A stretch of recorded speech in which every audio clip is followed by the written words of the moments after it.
헤알은 인디오의 전설을 따라 황금을 찾아갔던 오지 개척단 반데이란치스의 길이다. Os bandeirantes são os verdadeiros instrutores da Estrada Real, que são os primeiros povos que vieram para aqui, né? Para essas cidades antigas. E que fizeram isso aí. E através deles que veio essas colonizações.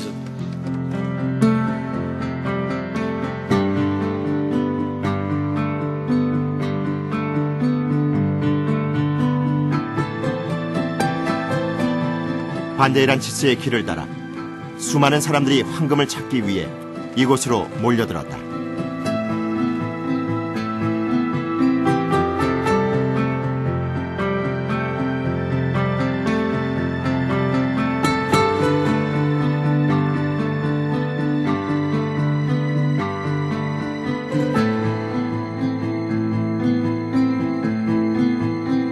황금의 홍수라고 이를 만큼 많은 금광이 발견되고 1729년 마침내 다이아몬드까지 찾게 된다.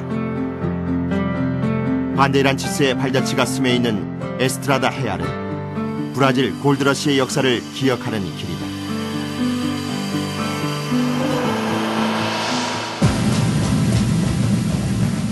에스트라다 헤알은 황금과 다이아몬드의 길이었다.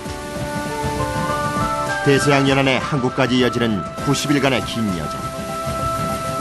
당시 에스트라다 헤알은 황금과 다이아몬드의 도시에서 대서양으로 향하는 지름길이었다.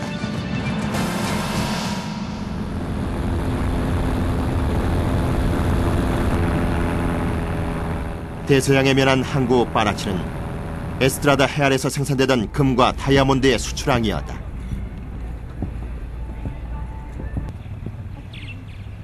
황금과 다이아몬드는 이곳에서 바다를 건너 포르투갈로 보내졌다.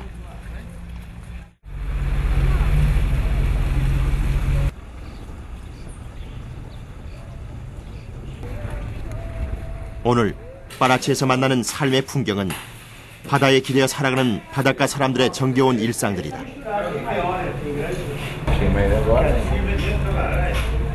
이들은 황금과 다이아몬드 시대가 남긴 공간에서 살아가고 있다.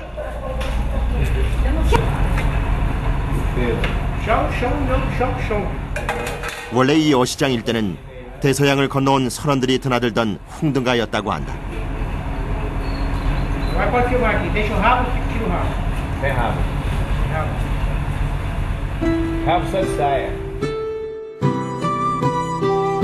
파라치는 대항해의 모험다. 황금과 다이아몬드의 전설. 세상에서 가장 강렬한 이야기를 품고 있는 도시다.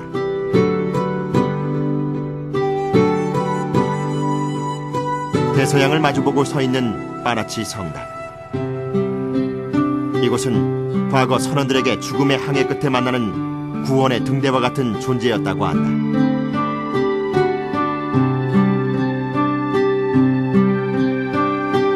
제국주의 시대, 황금은 국부의 상징이었다. 남미 내륙에서의 황금의 발견은 포르투갈에게는 새로운 희망이었다. 17세기 포르투갈은 인도 무역권을 상실하면서 유럽 제국의 식민지 패권 다툼에서 밀리고 있는 상황이었다.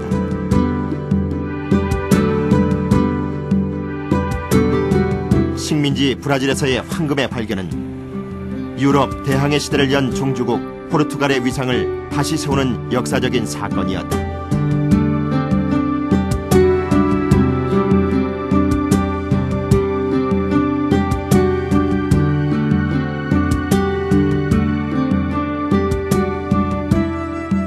파라치는 골목마다 과거의 이야기들을 품고 있다.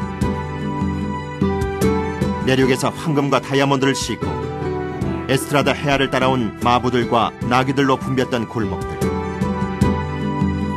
그 공간은 오늘 파라치 사람들에게 일상의 터전이 됐다. 파라치 사람들은 에스트라다 헤알을 그들의 역사로 기억한다. Era uma época quando o ouro seria descarregado por topa, no lombo de burro. E esse caminho era todo calçado hoje em dia, que ainda tem o calçamento até hoje em dia lá, que saem na divisa do estado de São Paulo para o estado do Rio e viravam para Minas Gerais. Entendeu? Aí depois eu passei a conhecer Ouro Preto, que é uma cidade idêntica, quase que nem Paraty, né? É isso aí que eu conheço, só isso aí eu conheço. Até hoje em dia, por exemplo, se vocês quiserem tirar alguma fotografia, alguma filmagem, é tudo calçadinho assim, ó, toca de olho, tudo de pedra. 과거 대서양을 건너온 선원들과 산과 협곡을 넘어 황금과 다이아몬드를 싣고 온 마부들에게 이 도시는 불이 꺼지지 않는 도시였다. 이 일대는 선원들과 마부들이 머물던 여각촌이었다. 오늘 여각촌이 있던 자리에는 호텔이 들어서 있다. 호텔 주인은 여각들을 사들여 정감 넘치는 숙소로 리모델링했다.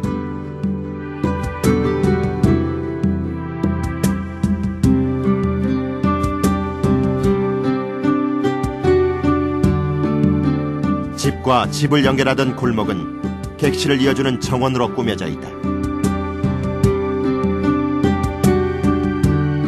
이곳 건물들은 300여 년 전 원형을 그대로 보존하고 있다.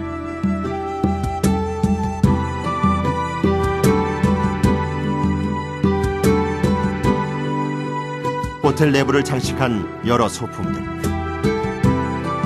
유럽에서 들여온 이 물건들은 빠라치가 번성했던 시기를 엿보게 한다.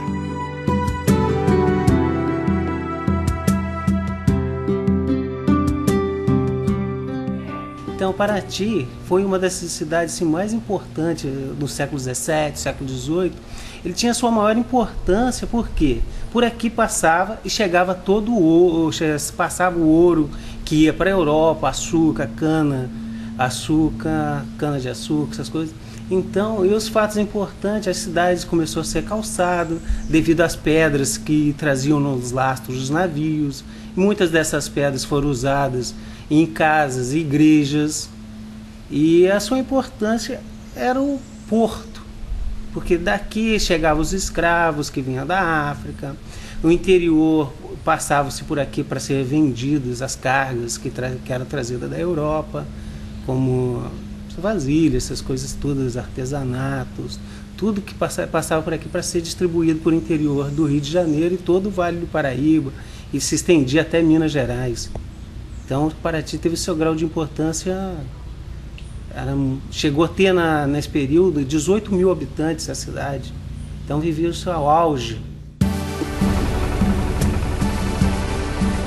이전까지 작은 어항에 불과하던 빠라치는 황금의 발견과 함께 세계의 이목을 사로잡는 항구 도시로 거듭난다. 포르투갈 왕은 황금이 다른 나라로 빠져나가는 것을 원치 않았다. 광산지대에서 대서양의 항구 빠라치까지 곧바로 이어지는 길, 에스트라다 해알만을 수송로로 이용하도록 명령했다. 오늘 빠라치 성당은 300여 년이라는 시간의 바다를 건너 에스트라다 해알을 안내하는 역사의 등대로 서 있다.